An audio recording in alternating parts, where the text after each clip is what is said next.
ஓம் குருவே போற்றி. Hi friends, இந்த நாள் உங்கள் அனைவருக்கும் ஆசீர்வாதம் மிக்க நாளாக அமைந்திட இறைவனை வேண்டி வீடியோவுக்குள் அளிக்கிறேன்.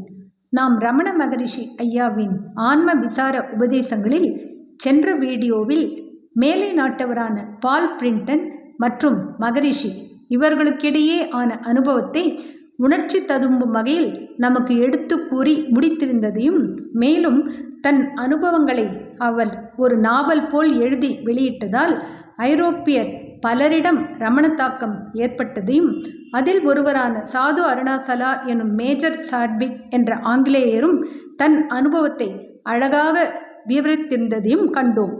அதில் பால் பிரிண்டன் கூறிய ஒரு கருத்து நம் அனைவருக்குமே ஏற்புடையதாய் இருந்திருக்கும் என்று நினைக்கிறேன். மகரிஷியிடம் இவர் ஒரு கேள்வி கேட்டபோது அவர் பதில் ஏதும் கூறாமல் மௌனத்திலேயே அரை மணி நேரம் கடந்தது என்றும், அந்த சமயத்தில் ஒரு சக்தி இவரை சூழ்வது கண்டு திகைத்து மெல்ல மெல்ல அதில் இவர் செயல் இழந்ததாகவும், இந்த நிலையில் ஒரு உண்மை தெளிவாயிற்று என்றும், அதாவது சிந்தனை என்பது ஒரு முடிவில்லா விளையாட்டு. அதில் பல எண்ணங்கள் விரிந்து கொண்டே போகின்றன. இந்த விளையாட்டு அசைவுகள்தான் தான் கேட்கும் கேள்விகள் எல்லாம். தனக்குள் எங்கேயோ வற்றாத ஞான ஊற்று ஓடிக்கொண்டிருக்கிறது என்றும், தனது சத்திய வேட்கையை தணிக்கும் நீரை அது தரவல்லதென்றும், கேள்வி கேட்பதில் நேரத்தில் செலவழிப்பதை விட தனது நிஜஸ்வரூபத்தை உணர்த்தும் ஆத்ம வித்தையை பழகுவதே நன்று என்று தனக்கு புலப்படத் துவங்கியதால் பேச்சை நிறுத்தி மௌனத்தை கடைபிடித்ததாகவும் கூறியிருந்தது மிகவும் அழகான விளக்கமாகவே பட்டது. பால் பிரிண்டனை தொடர்ந்து சாது அருணாசலா, கல்லூரி பேராசிரியரான கே சுப்பிரமணியம், அலகாபாத் பல்கலைக்கழக பேராசிரியர் எம் ஹபீஸ் சையது, வேவூவே டெரன்ஸ் கிரே என்னும் சமய அறிஞர், ஆர்த்தர் ஆஸ்பர்ன் மற்றும் எஃப்.எச். ஹேம்ப்ரீஸ் போன்றோர் தங்களுக்கு நேர்ந்த அனுபவங்களை சுவைப்பட நமக்கு எடுத்து கூறியிருந்ததையும் கண்டோம். இந்த வீடியோவில் நான் யார் என்ற நூலின் சாராம்சத்தை பற்றி தான் தெளிவாக தெரிந்து கொள்ளப் போகிறோம். இந்த நூலில் கேட்கப்பட்டுள்ள கேள்விகளுக்கு பகவான் தந்த பதில் மிகவும் ஞானம் நிறைந்ததாகவே உள்ளது. இதை கேட்போர் செவிகளுக்கு விருந்தாகவே அமையும் என்பதில் எந்த சந்தேகமும் இல்லை. வாங்க வீடியோவுக்குள் போகலாம். 6. ஆன்ம விசார நூல் நான் யார். ஸ்ரீ அருணாசலத்தில் எழுந்தருளி விளங்கிய பகவான் ஸ்ரீ ரமண மகரிஷி ஞான யோக நிலையின் உச்சியில் இருந்தவர். அவரது மகிமை அளவிடற்கரியது. வாழ்வே உபதேசமாக அமைந்தது அவருக்கு மட்டுமே என சொல்லலாம். அவரது வாழ்வு யுக யுகாந்திரமாக சித்த புருஷர்களால் அருளி செய்யப்பட்ட உபதேசங்களில் முடிந்த முடிவே ஆகும். உலகின் நன்மையை கருதிய திருவருளின் செயலாகவே பகவானின் பார்வை, நடை, பேச்சு, செயல் என அனைத்து அசைவுகளும் அமைந்திருந்தன. ஆகவே தான் அவர் அருளிய உரைகளும் நடத்தி காட்டிய செயல்களும் மக்கள் சமுதாய ஆன்மீக வளர்ச்சிக்கு உறுதுணையாக விளங்குகின்றன. அவரது உபதேசங்கள் வெறும் கோட்பாடுகளின் அடிப்படையில் அமைந்தவை அல்ல. அவை அவரது நேரடி அனுபவத்தின் அடிப்படையில் அமைந்து உலக பொதுமை வாய்ந்ததாக மிளிர்கின்றன. பணியை ஞானத்தோடு கலப்பதற்கும் இயந்திரகதி வாழ்க்கையில் அமைதி பெறுவதற்கும் அவரது உபதேசங்கள் நல் வழி காட்டுகின்றன. பகவான் உபதேசம் என்பதற்கு சேமை பொருளை அண்மையில் காட்டல் என்பதும் பொருந்தும். அதாவது எது தூரமாகவோ தன்னில் அந்நியமாகவும் உள்ளதென சீடனார் கருதப்படுகின்றதோ அந்த பிரம்மம், அதாவது கடவுள், சமீபமாகவும் அனன்யமாகவும் உள்ளது என்பதை உணர்த்தலாம் என்கின்றார். பகவான் தமது உபதேசங்கள் எல்லாவற்றிலும் உன்னை நீ அறிந்து கொண்டால் பின் அறியத்தக்கன யாவற்றையும் அறிந்தவனாகி மேலும் அறிய வேண்டியது என்று ஒன்றும் இராது என்பதையே மூலக்கருத்தாக கொண்டு மிக எளிய வழியான நான் யார் என்னும் ஆன்ம விசாரத்திற்கு நம்மை அழைத்து செல்கிறார். மேலும் அவர் நாம ரூப குணங்களற்ற ஆன்மாவை எப்போதும் பற்றி இருக்கும் பரிசுத்தமான ஓர் நினைவு நினைப்பவனை அந்த எல்லா நினைவுகளின் மூலமான இதயத்தில் சேர்த்துவிடும். அதாவது விசாரிப்பவனும் விசாரிக்கப்படும் பொருளும் ஐக்கியமடையும். ஆன்ம விசாரத்தில் தன்னை இழப்பதுவே முக்தி, விடுதலை, ஆன்மானுபூதி. இந்த விடுதலையே உண்மையான உள்ளிலும் புறத்திலுமான ஆன்ம கடவுள் வழிபாடாகும் என்று உறுதியளிக்கிறார். அது மட்டுமல்ல, பகவான் தமது பக்தர்களிடம் ஆன்மானுபூதி புதிதாக பெறக்கூடிய ஒன்றல்ல. நாம் எப்போதும் சத்வஸ்துவாகவே இருப்பதை மறைக்கும் பொய்யான அகம்பாவத்தை அகற்றுவதே ஆகும். சத்வஸ்துவில் பேதங்களை அனுபவிக்கச் செய்யும் பொய்யான இந்த அகங்காரத்தை, சத்வஸ்துவை மறைக்கும் மேகத்தை, அதாவது நான் என்னும் அகந்தையை ஆன்ம விசாரத்தால் நீக்குவதே சாட்சாத்காரம் என்று பலமுறை விளக்கியுள்ளார். நான் யார் என்னும் விசாரணையை இடைவிடாது அபியசிக்க வேண்டும். ஆன்ம விசாரம் செய்து தன்னைத்தானே பரிபூரணமாக தெரிந்து கொள்ள வேண்டும். நான் என்ற நினைப்பு எங்கிருந்து உதிக்கிறது என்று பார்க்க வேண்டும். தியானம் தொடர்ந்து நடக்க வேண்டும். கவனத்தை உன்முகமாக்க வேண்டும். ஒரு நாள் சிந்தனை சக்கரத்தின் வேகம் குறைந்து நாம் எதிர்பாராமலேயே நம்முள் ஒரு உள்ளுணர்வு மலரும். அந்த உள்ளுணர்வின் வழியே சென்று சிந்தனை நின்று போகவிட்டால் முடிவில் அது லட்சியத்தில் கொண்டு போய்விடும் என்று பகவான் மேலும் தெளிவுபடுத்தியுள்ளார். சாது அருணாசலா பகவானின் உபதேசங்களை குறித்து எளிமையோடு அற்புதமான உதாரண விளக்கம் ஒன்றை தருகிறார். பாம்பை பார்த்ததாக நினைத்த கணமே எட்டி குதித்து விடுகிறோம். பிறகு நிதானமடைந்து கவனித்து பார்த்தால் பார்த்தது உண்மையான பாம்பே அல்ல, வெறும் கயிறு தான் என்று தெளிகிறோம். பாம்பானது உண்மையில் இல்லவே இல்லை என்றாலும் கூட கயிறு அங்கு இருக்கத்தான் செய்கிறது. எனவே நிலையற்ற தோற்றத்திற்கு ஆதாரமாய் விளங்கும் நிலையானது எது என்று தேடி கண்டுபிடிப்பது தான் நாம் எதிர்கொண்ட பிரச்சனைக்கு தெளிவான பரிகாரமாகும். இதுவே ஸ்ரீ பகவானின் உபதேச சாராம்சம். அதற்கு அவர் கண்டுபிடித்த வழி ஆத்ம விசாரம். பகவான் ஸ்ரீ ரமண மகரிஷி 16 வயதில் பரபிரம்மத்துடன் தமது ஒருமை உணர்ந்த மரண அனுபவத்தை பெற்றார். அது உருவற்றதாகவும் அவரது உள்ளுணர்வு சார்ந்ததாகவும் அமைந்தது. அதற்கான சித்தாந்த ஊகங்களை பிற்காலத்தில் மகரிஷி விளக்கினார். அனைத்திற்கும் அடிப்படையாக ஓர் சாராம்சம் அல்லது தனித்து ஒளிரும் உண்மை உண்டு என்பதாகவோ, ஜீவாத்மாவும் பரமாத்மாவும் அப்பேருண்மையில் அடக்கம் என்றெல்லாம் அந்த வயதில் எனக்கு ஒன்றுமே தெரியாது. பின்னர் திருவண்ணாமலையில் ரிபு கீதை மற்றும் வேறு வேதாந்த நூல்களை படிக்க கேட்ட பின்பே எனக்கு இவை பற்றி தெளிய வந்தன. விண்டு ஆராயாமலும் தத்துவார்த்த பெயர்கள் அறியாமலும் நான் நேரடியாய் அன்று உணர்ந்தவற்றையே அந்நூல்கள் பெயர் சூட்டி விண்டுரைக்கின்றன என்பதனை அறிந்தேன் என்கின்றார். சத்தியம் பற்றிய கருத்துக்களை கேட்டுணராமலேயே பகவான் நித்திய சத்திய தரிசனம் கண்டவர். அவ்வாறு தாம் உள்ளூர உணர்ந்த உண்மையை அவர் தமது பக்தர்கள் கேட்ட கேள்விகளுக்கு விடையாக உபதேசமாக வழங்கினார். அப்போதெல்லாம் எண்ணங்களற்ற மோன நிலையே சகஜமாக உள்ள பகவானுக்கு வார்த்தைகளின் மூலம் பதிலளிக்க சிறிது நேரம் தேவைப்பட்டது. அது மட்டுமின்றி அவரது உபதேசங்கள் முதலில் மௌனத்திலும் பிறகு தேவைப்பட்டால் வார்த்தைகளின் வாயிலாகவும் அருளப்பட்டன. அண்ணாமலை சாரலில் உள்ள பவழக்குன்றில் பகவான் தங்கியிருந்த சமயத்தில் அவரது தாயார் அழகம்மா அவரை தம்மோடு ஊருக்கு அழைத்து செல்ல வந்தார். எத்தனை வேண்டியும் தாயின் வேண்டுதலுக்கு செவிசாய்க்காமல் மௌனமாக இருந்த பகவான் இறுதியில் பக்தர் பச்சையப்ப பிள்ளையின் வேண்டுகோளுக்கு இணங்கி ஒரு தாளில் அவரவர் பிராப்த பிரகாரம் அதற்கானவன் ஆங்காங்கிருந்து ஆட்டுவிப்பன், என்றும் நடவாதது என் முயற்சிக்கினும் நடவாது, நடப்பதன் தடை செய்யினும் நில்லாது, இதுவே திண்ணம் ஆகலின் மௌனமாய் இருக்கை நன்று என்றெழுதி அன்னைக்கு அளித்தார். எவரொருவருக்கும் பகவான் எழுத்தில் வழங்கிய முதல் உபதேசம் இதுவே. அழகான பொருத்தமும் திருத்தமும் கொண்ட உபதேசம். அதுவும் பெற்ற தாய்க்கு அளிக்கப்பட்டது என்பதால் அவ்வழகும் திருத்த பொருத்தங்களும் கூடுதலாக புரிகின்றன அல்லவா? மேலும் மௌனத்தின் மேன்மையை இதன் மூலம் அந்த பால பருவத்திலேயே பகவான் பக்தர்களுக்கு விளக்கி அருளியது அருமையிலும் அருமையன்றோ? பகவானின் பழம்பெரும் பக்தரான சிவப்பிரகாசம் பிள்ளை கல்லூரியில் தத்துவம் பயின்று பட்டம் பெற்றவர். சிறந்த அறிஞர்.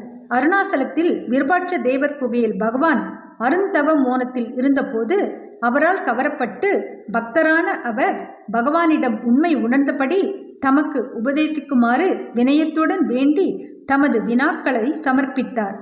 பாலசுவாமியான பகவான் அச்சமயம் தொடர்ந்து மௌனத்தில் இருந்தமையால் வினாக்களும் விடைகளும் எழுத்து வடிவிலேயே அமைந்தன. அவை வருமாறு. அவர் முதல் கேள்வியாக, சுவாமி, நான் யார் என்கிறார். தூல தேகம் நானன்று, ஞானேந்திரியங்கள் ஐந்தும் கர்மேந்திரியங்கள் ஐந்தும் நானன்று, பிராணனும் நானன்று, நினைக்கின்ற மனமும் நானன்று, அறிவின்மையாம் உறக்கமும் நானன்று. இரண்டாவது, இவையெல்லாம் நான் இல்லாவிடில் பின்னர் நான் யார்? மேற்சொல்லிய யாவும் நானல்ல என்று நேதி செய்த பின் தனித்து நிற்கும் அறிவே நான். 3, அந்த அறிவின் சொரூபம் என்ன? அறிவின் சொரூபம் சச்சித் ஆனந்தம். 4, சொரூப தரிசனம் எப்போது கிடைக்கும்? திருசியமாகிய அதாவது காணப்படுகிற ஜகம் நீங்கிய விடத்து திருக்காகிய அதாவது காண வேண்டிய சொரூப தரிசனம் உண்டாகும். 5, ஜகமுள்ள தோன்றுகின்ற போதே சொரூப தரிசனம் உண்டாகாதா? உண்டாகாது. ஏனெனில் திருப்பும் திருசியமும் ரஜ்ஜும் அதாவது கயிறும் சர்ப்பமும் அதாவது பாம்பும் போன்றவை. கற்பித சர்ப்பஞானம் போனாலொழிய அதிஷ்டான ரஜ்ஜு ஞானம் உண்டாகாது போகும். கற்பிதமான ஜெகதிருஷ்டி நீங்கினாலொழிய அதிஷ்டான சொரூப தரிசனம் உண்டாகாது. 6வது கேள்வி, திருசியமாகிய ஜகம் எப்போது நீங்கும்? சர்வ அறிவிற்கும் சர்வ தொழிற்கும் காரணமாகிய மனம் அடங்கினால் ஜகம் மறையும். 7, மனதின் சொரூபம் என்ன? மனம் என்பது ஆத்மஸ்வரூபத்தில் உள்ள ஓர் அதிசய சக்தி. அது சகல நினைவுகளையும் தோற்றுவிக்கின்றன. நினைவுகளை எல்லாம் நீக்கி பார்க்கின்ற போது தனியாய் மனம் என்ற ஒரு பொருள் இல்லை. ஆகையால் நினைவே மனதின் சொரூபம். விழிப்பிலும் கனவிலும் நினைவுகள் எழுகின்றன, உலகமும் எழுகிறது. சிலந்திப்பூச்சி எப்படி தன்னிடமிருந்தே வெளியில் நூலை நூற்று மறுபடியும் தன்னுள் இழுத்து கொள்கிறதோ அப்படியே மனமும் தன்னிடமிருந்து ஜகத்தை தோற்றுவித்து மறுபடியும் தன்னிடமே ஒடுக்கிக் கொள்கிறது. மனம் ஆத்மஸ்வரூபத்தினின்று வெளிப்படும்போது ஜகம் தோன்றும். ஆகவே ஜகம் தோன்றும்போது சொரூபம் தோன்றாது, சொரூபம் தோன்றும்போது ஜகம் தோன்றாது. மனதின் சொரூபத்தை விசாரித்து கொண்டே போனால் தானே மனமாய் முடிவடையும். மனம் எப்போதும் ஒரு ஸ்தூலத்தை அனுசரித்தே நிற்கும், தனியே நில்லாது. மனமே சூட்சம சரீரம் என்றும் ஜீவன் என்றும் சொல்லப்படுகிறது. 8வது கேள்வி, மனம் எப்படி அடங்கும்?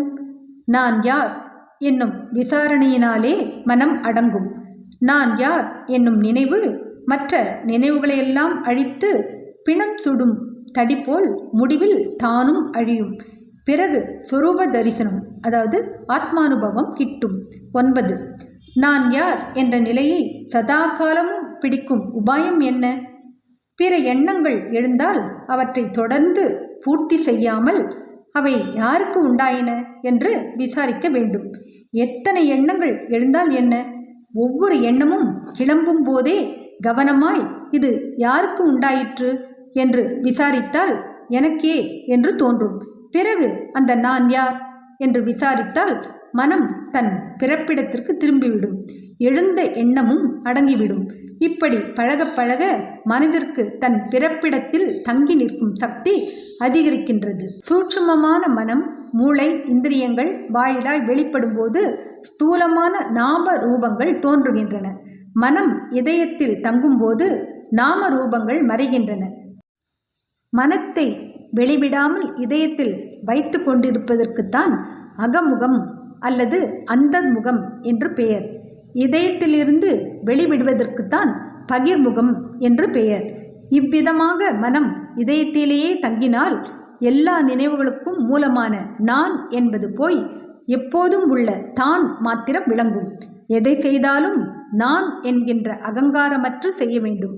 அப்படி செய்தால் எல்லாம் சிவஸ்வரூபமாய் கடவுள் வடிவமாய் தோன்றும். 10வது கேள்வி, மனம் அடங்குவதற்கு வேறு உபாயங்கள் இல்லையா? மனம் அடங்குவதற்கு விசாரணையை தவிர வேறு உபாயங்கள் இல்லை. பிராணாயாமம், மூர்த்தி தியானம், மந்திர ஜபம், சாத்வீக ஆகார நியமங்கள் முதலியன மனத்தை அடக்க வெறும் சகாயங்களே ஆகும். மூர்த்தி தியானத்தாலும் ஜபம் புரிவதாலும் மனம் ஏகாக்கிரகத்தை அடைகிறது. சதா சலித்து கொண்டிருக்கும் யானையின் துதிக்கையில் ஓர் சங்கிலியை கொடுத்தால் அந்த யானை எப்படி வேறொன்றையும் பற்றாமல் அதே பற்றி செல்லுமோ அப்படியே சதா சலித்து கொண்டிருக்கும் மனமும் அதனை ஏதோ ஒரு நாமம் அல்லது ரூபத்தில் பழக்கினால் அதையே பற்றி கொண்டிருக்கும். இவ்விதம் ஏகாக்கிரக தன்மையடைந்து அதனால் பலம் பெற்ற மனதிற்கு ஆத்ம விசாரம் சுலபமாய் சித்திக்கும். இவ்வாறே மிதமாய் அருந்தும் சாத்வீக உணவு நியமத்தாலும் மனதில் சத்துவ குணம் விருத்தியாகி ஆன்ம விசாரத்திற்கு அனுகூலமாகிறது. 11. விஷய வாசனை, அதாவது நினைவுகள் அளவற்றனவாய் கடலின் அலை போல தோன்றுகின்றனவே, அவையெல்லாம் எப்போது நீங்கும்? சுரூப தியானம் கிளம்ப கிளம்ப நினைவுகள் எல்லாம் அழிந்துவிடும். 12. தொன்று தொட்டு வருகின்ற சகல விஷய வாசனைகளும் ஒடுங்கி சொரூப மாத்திரமாய் இருக்க முடியுமா முடியாதா என்கிற சந்தேக நினைவுக்கு இடம் கொடாமல் சொரூப தியானத்தை விடாப்பிடியாய் பிடிக்க வேண்டும். ஒருவன் எவ்வளவு பாபியாக இருந்தாலும் நான் பாபியாய் இருக்கிறேனே, எப்படி கடை தேரப் போகிறேன் என்று ஏங்கி அழுது கொண்டிராமல் தான் பாபி என்னும் எண்ணத்தையும் அறவே ஒழித்து சொரூப தியானத்தில் ஊக்கமுள்ளவனாக இருந்தால் அவன் நிச்சயம் உருப்படுவான். நல்ல மனம் என்றும் கெட்ட மனம் என்றும் 2 மனங்கள் இல்லை. மனம் ஒன்றே. வாசனைகளே சுபம் என்றும் அசுபம் என்றும் 2 விதம். 13. விசாரணை எதுவரையில் வேண்டும்? மனத்தின் கண் எதுவரையில் விஷய வாசனைகள் இருக்கின்றனவோ அதுவரையில் நான் யார் என்னும் விசாரணையும் வேண்டும். நினைவுகள் தோன்ற தோன்ற அப்போதைக்கப்போதே அவைகளையெல்லாம் உற்பத்தி ஸ்தானத்திலேயே விசாரணையால் நசுப்பிக்க வேண்டும். கோட்டைக்குள் எதிரிகள் உள்ளவரை அதிலிருந்து வெளியே வந்து கொண்டே இருப்பார்கள். வெளியே வர வர அவர்களையெல்லாம் வெட்டி வீழ்த்து கொண்டே இருந்தால் கோட்டை கைவசப்படும். நினைவுகள் தோன்ற தோன்ற அவற்றை மூலக்களத்திலேயே உடனுக்குடன் அழித்து விடுவதே வைராக்கியம் அல்லது பற்றின்மை ஆகும். 14.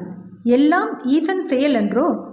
இச்சா சங்கல்ப யத்தனமின்றி எழுந்த ஆதித்தன் சந்நிதி மாத்திரத்தில், அதாவது விருப்பமோ செயல் நோக்கமோ பிரயாசையோ ஏதும் இல்லாமல் சூரியன் பிரகாசிக்கையில் காந்தக்கல் அக்னியை கக்குகிறது, தாமரை மலர்கிறது, நீர் வற்றுகிறது. உலகோர் தத்தம் காரியங்களில் பிரவிருத்தித்து இயங்கி அடங்குகின்றனர்.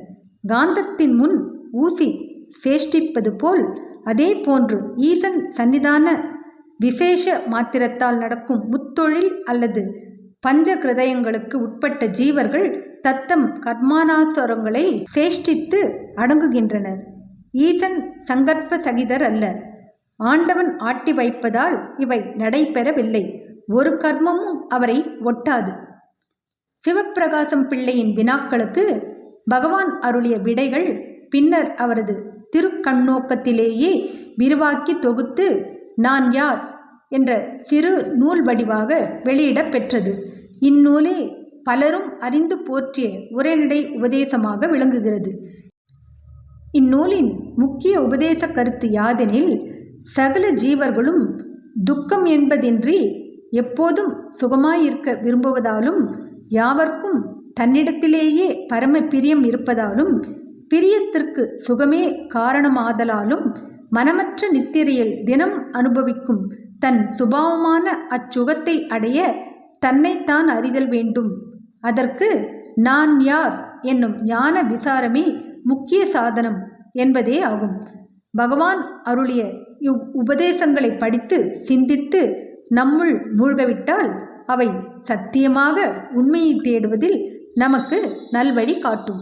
அடுத்த வீடியோவில் பகவானின் பிற படைப்புகளை பற்றி தான் தெரிந்து கொள்ளப் போகிறோம். என்ன ஃப்ரெண்ட்ஸ், இந்த வீடியோ பிடிச்சிருந்தால் லைக் பண்ணுங்கள், ஷேர் பண்ணுங்கள், சேனலை சப்ஸ்கிரைப் பண்ணுங்கள். இதுவரை எனக்கு சப்ஸ்கிரைப் பண்ணி உள்ள அனைவருக்கும் என்னுடைய மனமார்ந்த நன்றிகள். மீண்டும் அடுத்த வீடியோவில் சந்திக்கும் வரை உங்கள் அனைவருக்கும் நன்றி கூறி விடைபெறுகிறேன். வணக்கம்.